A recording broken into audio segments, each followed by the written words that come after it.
Yes, but every now and then you see stuff making the news that really shows that the time can be spent very well and very productively. I saw a very interesting article making the papers during the week of an international, a worldwide competition called the World Mock Trial Competition. Now, they're going to have the big finals this month in New York.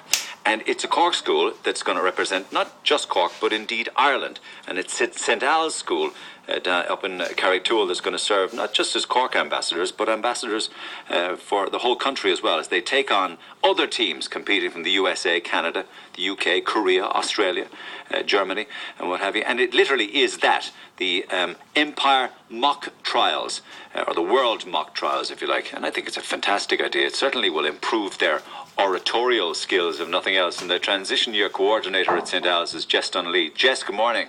Good morning. How are you? I'm good. It's a great honour for the school and indeed for the city. What was it all about? There must have been a lot of knockout stages and heats to go through, were there?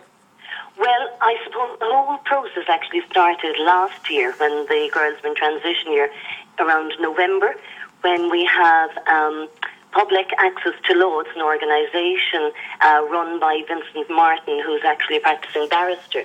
And we run it as a module, a one-day course for the students. And visiting barristers come to the school. They explain the workings of our judicial system, and particularly the day-to-day order and the procedures in the court. So then, as a result of that, we get a case. They try the case in the classroom. Who picks the case? The organisation Public Access to Law. Right. Okay. So then there is a competition then in Dublin, and it was held in the Central Criminal Courts this year. Right. It used to be held in the forecourts. In the real courts? In the real courts, and Justice Paul Carney opened the event, and we had, in the first rounds, we had barristers who acted as judges, but when it came to the actual semi-finals and final, we had actual working judges who presided, you could say, over the cases. Right. So it was an amazing experience for the girls, and, that in itself was just a terrific outcome for them. And as a result of, they actually came second in the country. As a result of that, we were invited then to participate in the World Competition, which, as you said, will be held in October. So we're departing next Wednesday, and the competition will actually be starting this day week. In New York City? In New York City, in an actual courtroom in the Eastern District, Brooklyn Eastern District Courthouse. I think it's fantastic. How many of you will travel? Now, we have 14 students who will be travelling. We have our deputy principal, Mrs. Margot Hartness, will be travelling, and a past pupil of ours who is also a barrister, who she's decided that she'd love to help out, and she's travelling with us as well. And do you know the case that you'll have to try? Oh, yes. Oh, my gosh. It's a very complex case. It's a murder trial. I love them ones, yeah. Yeah, it's a murder case. So, basically... Who did who? Was like any detail? Give me the edited version of the case.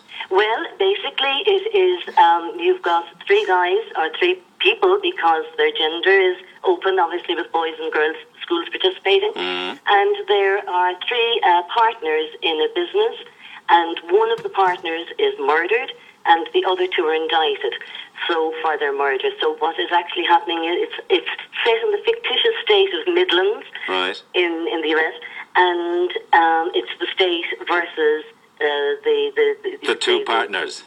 No, it's just one. We're actually just trying the case for one of them. Jackie Owens is the character. And does all the other countries, do they try the same case? Everyone tries the same case. And how do you judge who do you judge as being the winner then? How will they determine that?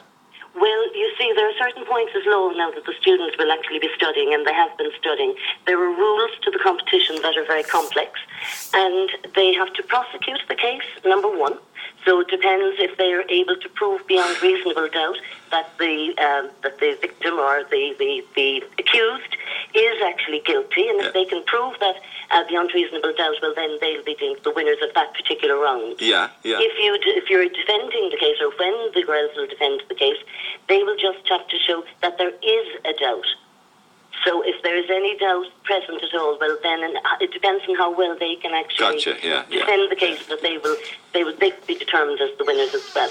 So there are 4 rounds, and then they're marked then for each of the rounds, and then at the end of all of that, all of the schools participating will then have their final sheet with all of their marks, and depending on how well they prosecute or defend, how good the witnesses represent themselves when they're actually being questioned. And the witnesses are other schoolmates or classmates, of course, and all that. Yes.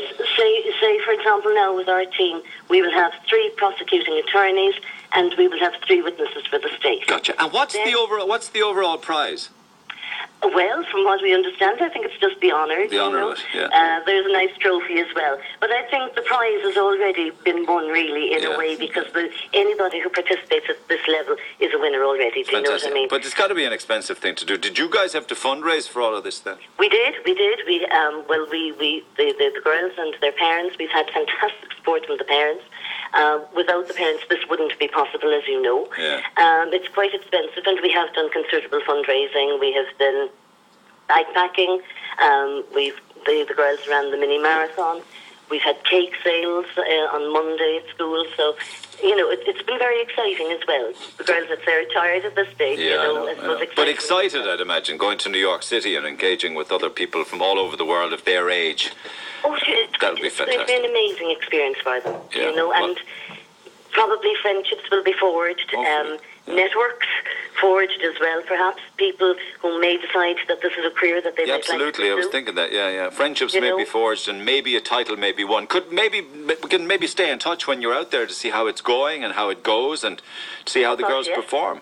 Yes, I certainly will. That would be great. Okay. I'll be in touch with you by email anyway, or text. Okay, well, we will stay in touch. I'll leave it at that for now, Jess, but the very best of luck with it, all right? Okay, thank you very much. Sounds great. Thanks for giving us the time. Not at all, a lot of fun. Okay. And the very best of luck now to Jess and all of the girls at St. Al's College in Carrigtwohill this year themselves. And I think it's another school from County Monaghan are heading off to New York for the World Mock Trial Competition. It's fantastic, isn't it? Fantastic idea. Something to be doing in transition. Meanwhile, we got our 3 qualified. Of course, we're talking about a submarine. The U-boat is a submarine. And if I get my act together